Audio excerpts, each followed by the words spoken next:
Aujourd'hui, pour faire changer les choses, il n'y a pas 36 possibilités.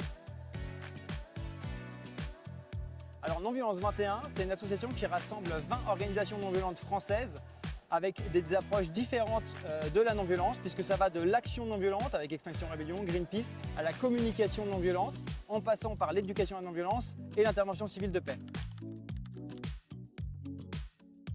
Alors chez Non-Violence 21, l'un de nos buts, c'est de promouvoir la non-violence, et pour ça, on organise chaque année un événement qui s'appelle les 21 heures de la non-violence.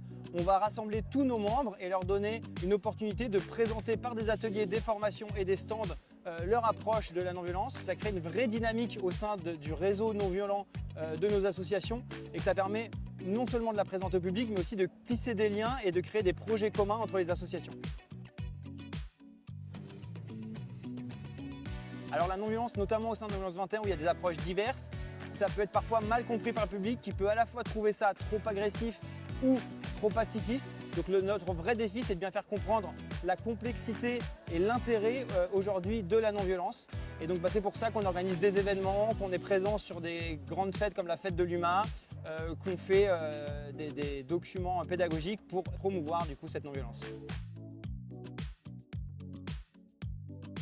Aujourd'hui, pour faire changer les choses, il n'y a pas 36 possibilités. Soit on n'agit pas, ça ne change rien, soit on agit par la non-violence, soit on agit par la violence. Aujourd'hui, la violence, c'est retournée contre nous par l'État qui a le monopole de la violence et qui nous décrédibilise avec ses médias. Donc la non-violence, aujourd'hui, c'est le seul moyen qui n'est pas parfait, qui ne marche pas à tous les coups, mais c'est le seul et le meilleur moyen pour vraiment faire changer les choses.